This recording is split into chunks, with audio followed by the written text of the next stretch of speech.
What happens when a quiet man's tranquil paradise is threatened by a relentless neighbor's ambition? Sometimes, all it takes is an access road closure to stir the pot of entitlement. The sun had barely crested the treetops when my heart sank at the sight of Karen Hastings, clipboard in hand, marching onto my land like she was leading a parade for her self-proclaimed royalty. I swear the sheer audacity of that woman could power a small city. There she was, flipping through her clipboard as if she could conjure a new subdivision by sheer force of will, and a couple of legal loopholes that would make a judge's head spin. I couldn't help but roll my eyes. Did she think anyone was going to let her paint her entitlement all over my backyard like some childish canvas? I could practically hear the gears in her mind clanking away, scheming a world where she was queen of the cul-de-sac and I was just the village peasant. Nope, not today, Karen. With a determined inching of my brow and a deep breath that could have inflated a hot air balloon, I strolled down to confront her. If confrontation is the right word for it. I mean, let's be honest. I'm more like a deer caught in the headlights when it comes to my neighbors. But Karen just beckoned me over, her icy smile complete with a glint that obviously meant trouble. "Ethan, dear," she cooed, tracing a manicured finger over her plans for my land. "Isn't it time you embrace the future? Imagine the lovely little family homes I'll build right here in paradise." I almost snorted. Paradise of Karen's making? I envisioned kids playing in the streets, and soon realized they'd probably be hurling fruit snacks and gossiping about the Queen of Mean, their proud ruler. "Karen, I don't think you're grasping the reality of the situation here," I said, watching her feigned shock as if I had just slapped her with a soggy dishcloth. "This is my property, and I built my own paradise right here. Thank you very much. You want to pave paradise and put up a parking lot? Not on my watch." She frowned, and it was a frown I absolutely savored. It was the type of expression that said I had finally managed to chip her diamond-hard veneer, and I could almost hear the words of my best friend Maggie echoing in my ears. "Don't let her run you over, Ethan. You have every right to be firm." Well, firm I was, and then I had a genius idea that would send a clear message to her entitled empire. You see, Karen had a slight oversight in her grand plans. The only access road she was so happily planning to trample on was the one and only road that led to her soon-to-be subdivision. Ah, the sweet irony. I practically skipped back to my yard as I turned off the access road, like a game show host announcing the big winner. In my mind, I envisioned the access road closure sign, festooned with cheerful lettering and maybe even sparkles. Because why not inject some pizzazz into the absurdity of it all? Why shouldn't the world know that Karen Hastings needed to learn that not every grand vision can bulldoze its way through? I grabbed my trusty tools and set to work barricading the access road, expertly stacking fallen branches and a bunch of no trespassing signs like a master craftsman. I even made a particularly lovely birdhouse that I stuck right in the middle for good measure. "Robin, this is for you," I said to the startled little creature perched nearby. I could hear Karen's distant wails of frustration growing louder as I laughed, picturing her ridiculous mane flying in the wind behind her as she huffed and puffed in a futile attempt to rally some sort of complaint. Each boom of her discontent echoed through the trees like nature's own comedy soundtrack. And oh, did I anticipate the next part? The day Karen finally discovered her singular access to her dreamed-up subdivision was gone. How I envisioned her striding up to my home, doused in judgmental fury with that icy glare aimed squarely at me. I could practically see the steam billowing from her ears. I imagined her standing there, clutching her clipboard, desperately trying to assert her rights with that frosty, I will not be ignored tone that made the air feel like it could freeze on command. Meanwhile, I'd be sipping on sweet iced tea from my porch, chuckling at the sheer absurdity of it all. Maggie swung by later, clad in her athletic gear, laughing as I shared the saga of Karen and her righteous path to subdivision glory. "You know what?" she said, biting into a cookie I baked earlier. "You've chosen the funniest showdown of the summer, my friend. Just wait until the homeowner association gets wind of this." Oh, the joy in my chest swelled at the thought. I no longer felt like a bystander in Karen's theatrics, but rather a player in my own melodrama. The anticipation of stirring the pot had me practically giddy with delight. What could possibly go awry when battling an entitled titan like her? Why, the show was just beginning. The morning after my grand closing ceremony of the access road, I woke up feeling positively victorious. With the sunlight streaming through the window like a spotlight on my triumph, I padded outside to inspect my handiwork. My barricade was even more impressive than I remembered. An indomitable fortress formed of branches, snagged twigs, and motivational "no trespassing" signs, topped off with an elaborate birdhouse that looked like it belonged in a theme park. "Take that, Karen," I chuckled, pumping my fist in the air like some cheesy hero from an action movie. Who said a few strategic obstacles couldn't take the wind out of entitled sails? The taste of victory was sweeter than any blueberry muffin I had baked that morning. Naturally, it didn't take long for Karen to notice the gaping hole in her grand designs. I had barely settled into my morning routine with a cup of coffee when, as if on cue, I spotted her sleek, silver SUV barreling down my street. Its tires kicked up gravel and dust, and I could practically feel the vibrations of her righteous anger from my front porch. A smile crept onto my face, bubbling with excitement, as I grabbed my binoculars to watch the show unfold at a safe distance. From my lookout point, I could make out her attempts at pulling a graceful entrance. Think Queen Bee crashing a garden party, but that frosty facade of hers was cracking faster than I expected. When she reached the barricade, my jaw dropped as I witnessed the dramatic scene that unfolded. Karen stepped out of her car, her high heels clicking like tiny hammers against the pavement, and her expression morphed into one of disbelief that quickly escalated into fury. It was an Oscar-worthy performance as she marched over to the blockade, clipboard in hand, eyes practically burning holes into the air around her. "Ethan," she bellowed. Oh boy.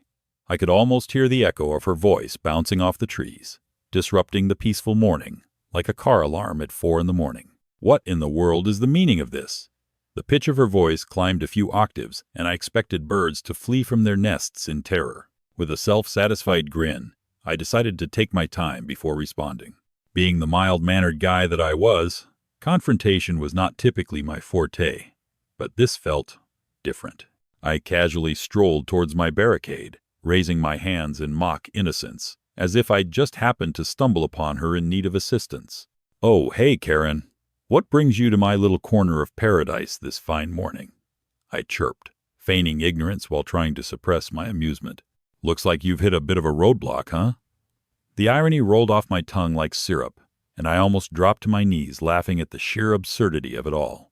She narrowed her eyes at me, her previously frosty demeanor now resembling an exploding volcano. "You're making a huge mistake, Ethan. I swear I will take this to every authority available. Your ridiculous trees and your overzealous roadblock won't stand a chance against my team's legal experts." She waved her clipboard like a scepter, but honestly, it was hard to take her seriously when she looked as if she were about to hurl it at me in dramatic fashion. I took a deep breath, channeling every ounce of wit and courage I could muster. "Oh, Karen, bless your heart. A team of legal experts? You must think highly of your construction game." I leaned against a tree casually, letting her fume.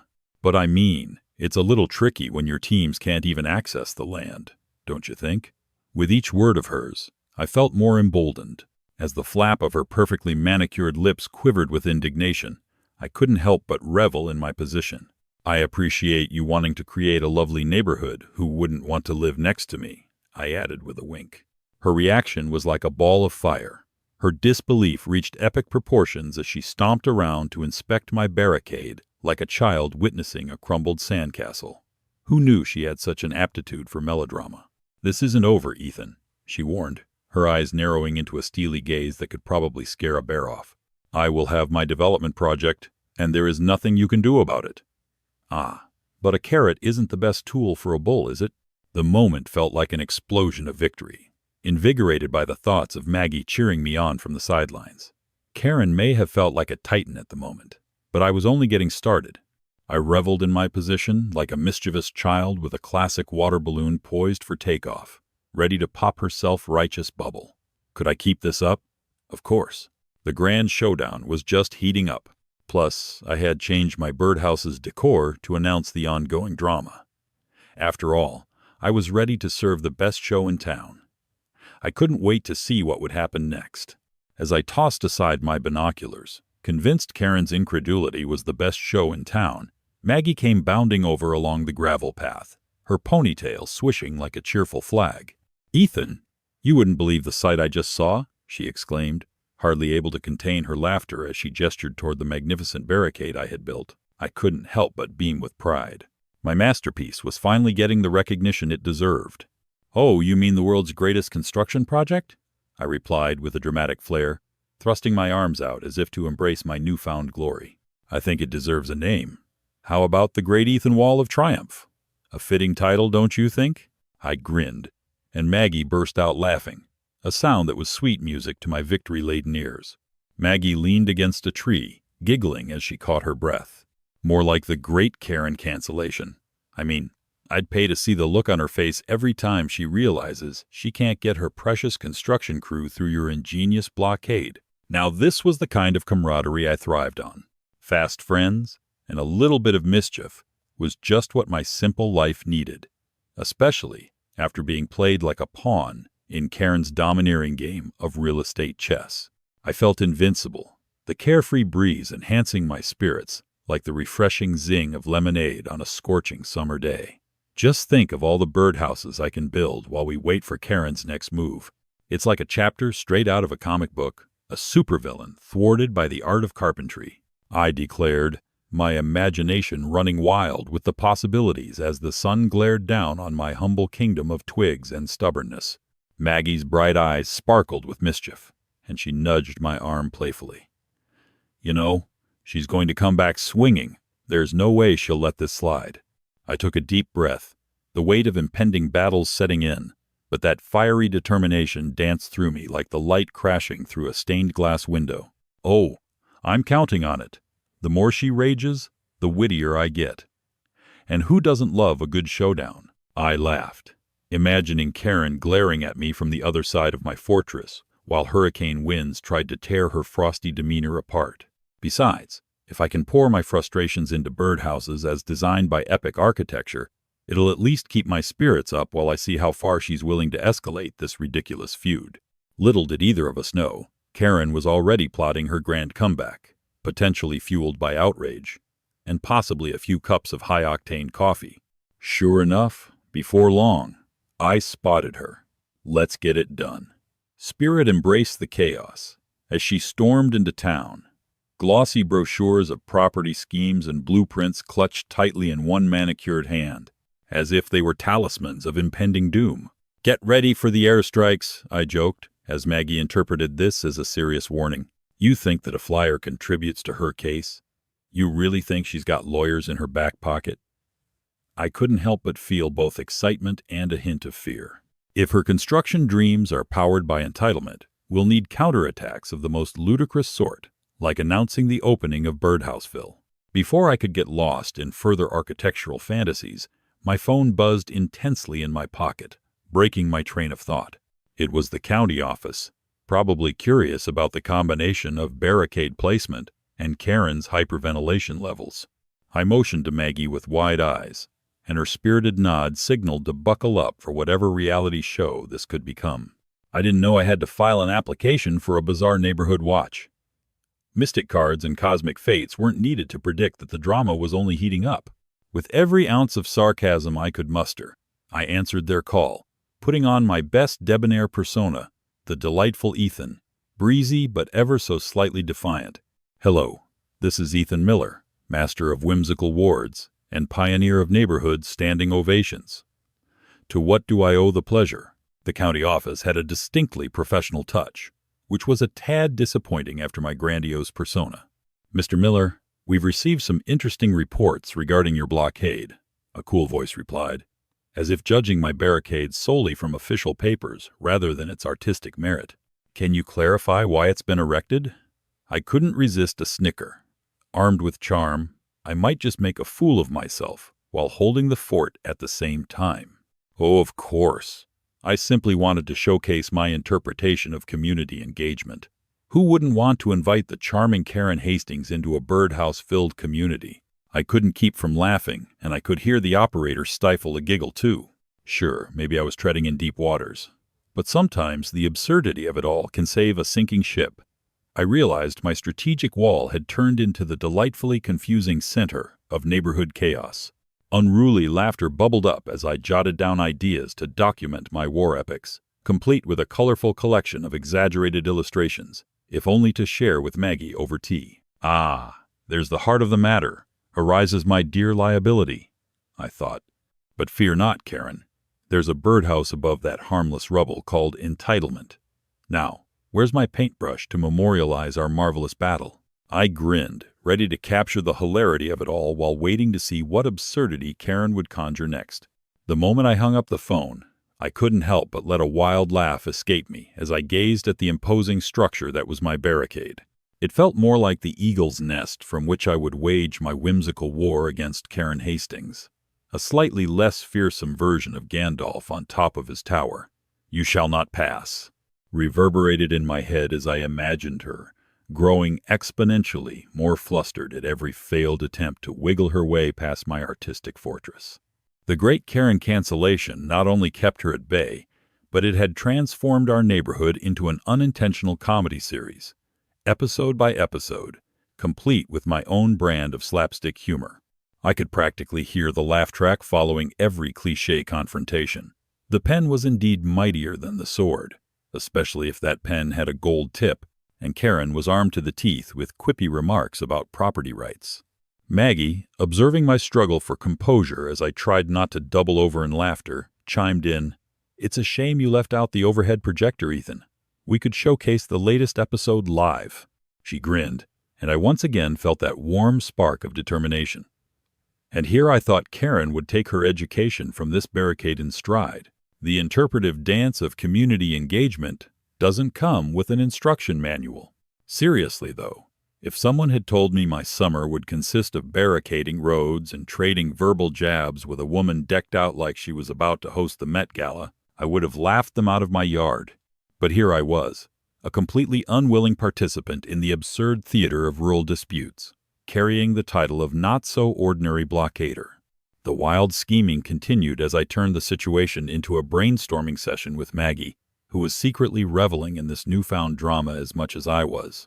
"You know," she said with a sly grin, "it wouldn't hurt to create a meme of Karen's face every time she's caught off guard by this blockade. Just imagine the likes on social media. The people love a good neighborhood feud." The thought filled my mind with images of Karen's impeccably manicured nails clutching the brochure as her frosted hair stood straight up in a panic of confusion. My brain raced ahead, plotting my epic graphic design in full color. Karen, the Baroness of Bullishness, leaped to mind. Who knew that puns and illustration could be such mighty weapons in a quirky civil war? By the time I meant to show her a draft, we were distracted by movement near the barricade. Karen swooped in, a whirlwind of chaotic energy, the embodiment of an animated storm cloud, her bluster shaking leaves from the trees that stood sentinel around my fortress. Each step was thunderous. "Ethan, open this right now. You're making an absolute mockery of your property rights," she shrieked, waving her hands dramatically like a magician letting loose on an unsuspecting audience. "Madam, I'm giving you a free demonstration of community spirit. The great Ethan Wall of Triumph is all about perspective," I shouted through a laugh, feeling the thrill of absurdity crack through my composure. Who was she to try and dictate my right to be indecorously imaginative?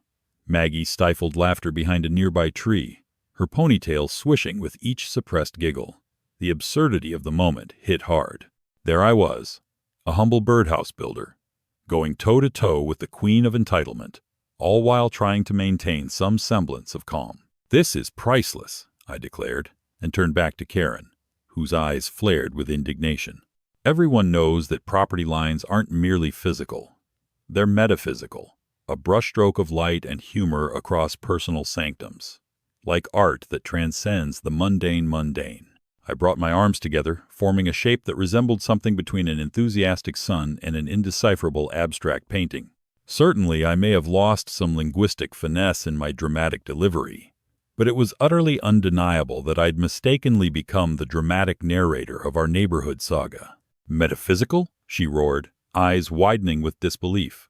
I thought she might explode right there, but instead she floundered, searching for a response to my absurdity. "I assure you, this is a serious legal matter," she retorted, finally finding her footing, but the dramatic flair faded with her expression of sheer urgency. Karen, sweetie, how can we consider it serious when we're playing hopscotch through the crazy land of real estate politics? I leaned against the barricade, crossing my arms as my smile threatened to break through.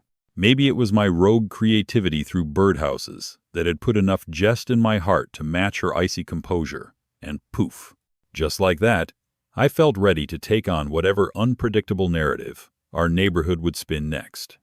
As Karen prepared her next grand proclamation, I exchanged amused glances with Maggie, who was finally letting laughter burst forth. It was a battle of epic proportions, both amusing and surreal, with no sign of resolution on the horizon. Just then, amidst the flutter of our antics, I realized something incredible. A local radio station was streaming down the road, their van bopping along like a party on wheels, surely drawn to our quirky confrontation. Ethan, the sensation of the neighborhood, needs a narrative. We might even spark an evening talk show, Maggie exclaimed, but I was already caught in imaginations of my own. Picture this: bloody battles of the birdhouse, the great Ethan and Karen's showdown. The absurdity of our hijinks was not lost on me. I gave one last look at the towering barricade, the epitome of triumph mingling with humor as the local radio station began broadcasting. Would this be the very tipping point that would unlock more pandemonium? What if we invite the audience to submit their own battle-preparing ideas? I turned to Maggie, excitement bubbling in my chest. In this unexpected war, our fortress was evolving into more than frivolous banter. It was becoming a movement. What was better than this hilarious clash of wills that was making our rural community come alive with laughter? I was ready to double down on the absurdity.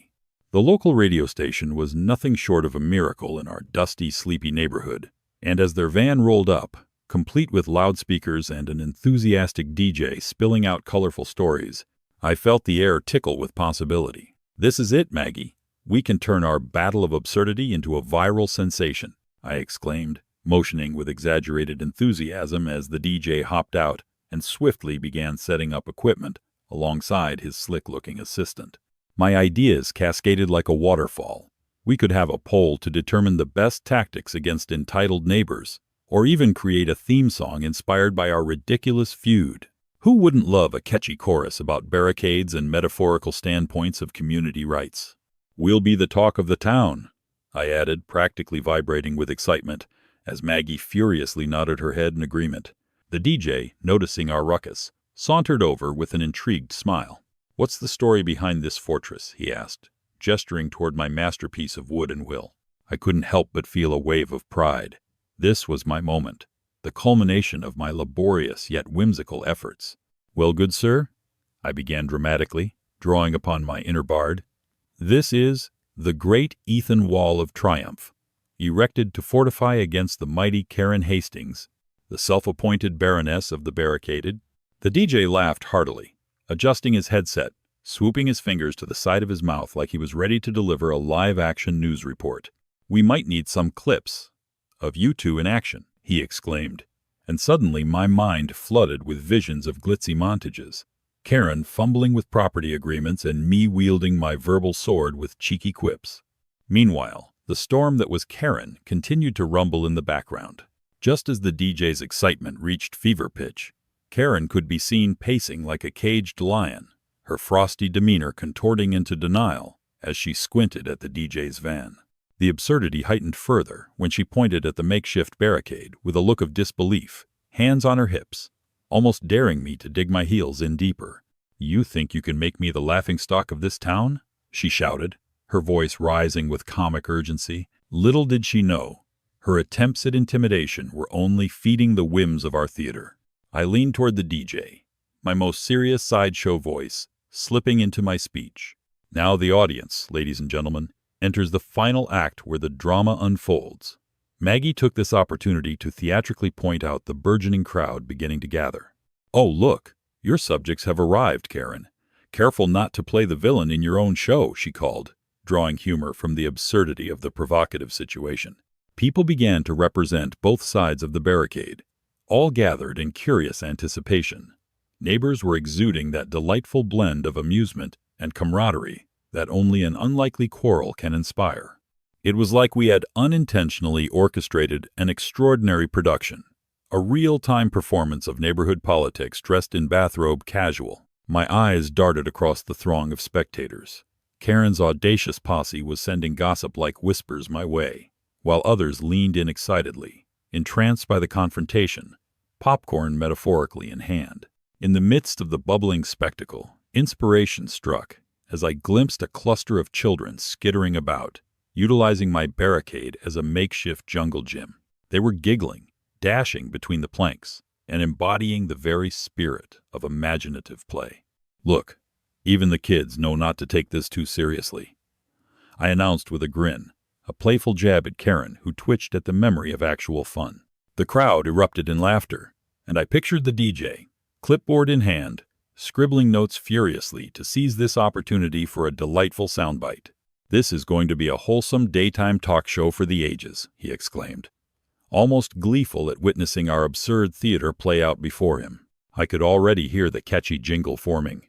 When community spirit collides with entitlement, tune in for the great silly battle. As the scene unfolded, it became clear this wild dispute was transforming into something entirely unexpected. With every quippy exchange between Karen and me, and the laughter from onlookers mixing in like an impromptu laugh track, it morphed into a celebration of neighborhood quirks rather than mere contention. The radio DJ, feeling the infectious energy, whipped out a microphone and began interviewing people, creating a buzzing atmosphere around us that ignited stories, laughter, and wit. I turned to Karen, who now boasted an expression of helpless incredulity as the tide of comedy swept her away. "You'll forever be featured on Neighborhood Most Hilarious's lists if we have anything to say about it." I couldn't help but tease, and the growing laughter from the crowd seemed to confirm my instinct. Finally, embracing the absurdity, I extended a hand to Karen, who, flustered but begrudgingly amused, met my grip with a reluctant smirk. "Maybe I should invest in some metaphysical property barriers," she quipped back, her tone dripping with mock seriousness. Laughter reached a deafening crescendo as cheers erupted from everyone present, and I looked over at Maggie, her laughter spilling over into mischievous delight. "This is a win-win. On one hand, you stood up for your property rights, and on the other, you've just staged the world's most entertaining neighborhood standoff." Who would have thought Karen would embrace her title with a grace worthy of a sitcom finale? I mused, encapsulating the whole bizarre showdown. As the day wound down, I looked around and saw more than just neighbors. We were a genuine community, improvising marvelous jokes born from the absurdity of our experience. Every chuckle, every grinning face, mixed seamlessly as the atmosphere swelled with camaraderie.